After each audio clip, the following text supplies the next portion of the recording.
In the 1993 movie Jurassic Park, when the actor Wayne Knight steals the dinosaur embryos, two of the dinosaur names on the vials are misspelled.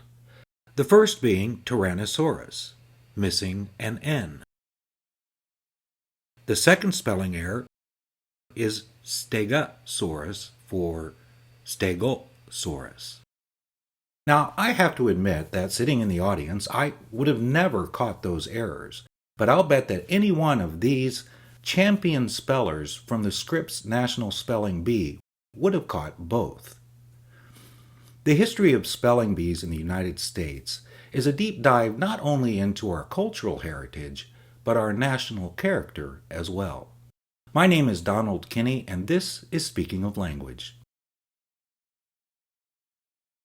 I sit in awe of good spellers. I'm not a bad speller, but I certainly wouldn't put myself in the ranks of good spellers. I also know that English itself has had spelling issues for a very, very long time.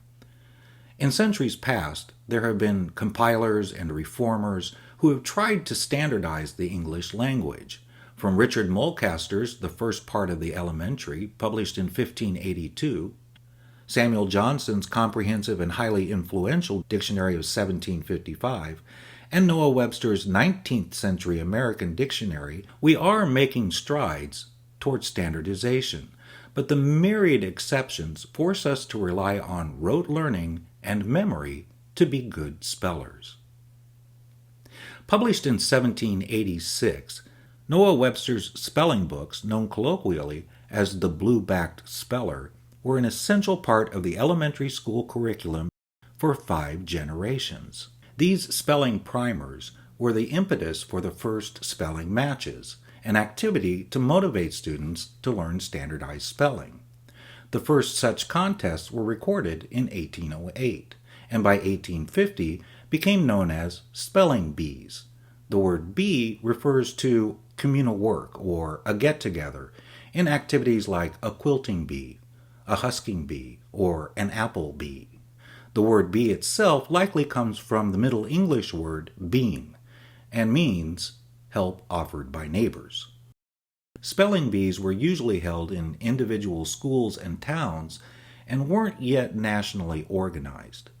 In 1908, the National Education Association held the first National Spelling Bee in Cleveland, Ohio, as part of its 46th annual convention.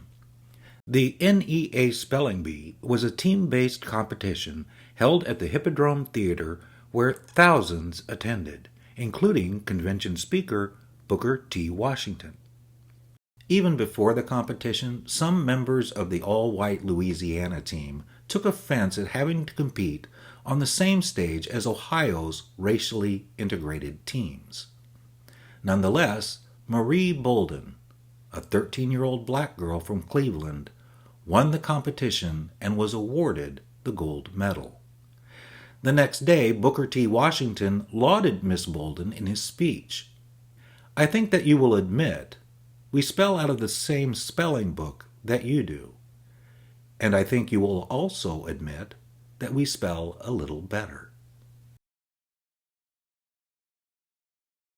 Miss Bolden's victory made national news because it upset the day's stereotypes about what black children could or should be allowed to accomplish. In New Orleans, the local Black YMCA organized a spelling bee in honor of Miss Bolden's victory, but the mayor, embarrassed by the upset in Cleveland, withheld the permit and canceled the event over tensions about race questions.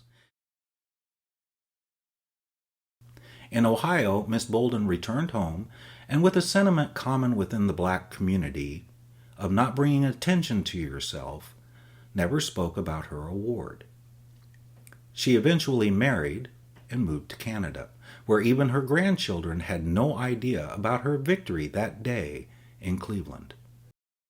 In 1925, 17 years after the Ohio competition, the first United States National Spelling Bee was held in Louisville, Kentucky, and sponsored by the Courier-Journal, a local newspaper in Louisville. The winner of that competition was 11-year-old Frank Neuhauser. In honor of his victory, Master Neuhauser met President Calvin Coolidge, was given $500 in gold coins, a hometown parade, and a bicycle from his school in Louisville. Frank Neuhauser went on to become a patent lawyer and made his last appearance at the Scripps National Spelling Bee in 2002. In 1941, the Scripps Howard News Service acquired sponsorship of the contest, and the name was changed to the Scripps Howard National Spelling Bee. This was later shortened to the Scripps National Spelling Bee.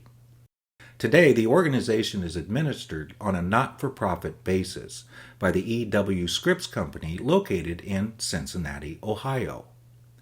The contest has been held every year except for 1943 to 1945 due to World War II and 2020 due to the COVID pandemic. Since 1994, the contest has been regularly televised on the cable sports channel ESPN. Though most participants are from the United States, students from all over the world have competed in recent years. We've come a long way since the early 19th century. Today we can watch the competition from home and watch movies like the documentary Spellbound that showcases the gargantuan effort that these kids make to get to the grand stage. If you're a teacher, a parent, or a student and you're interested in organizing your own local events, I'll leave a link to the Scripps National Spelling Bee in the description below, where you can download information, booklets, and read more about these awesome kids that compete on a yearly basis.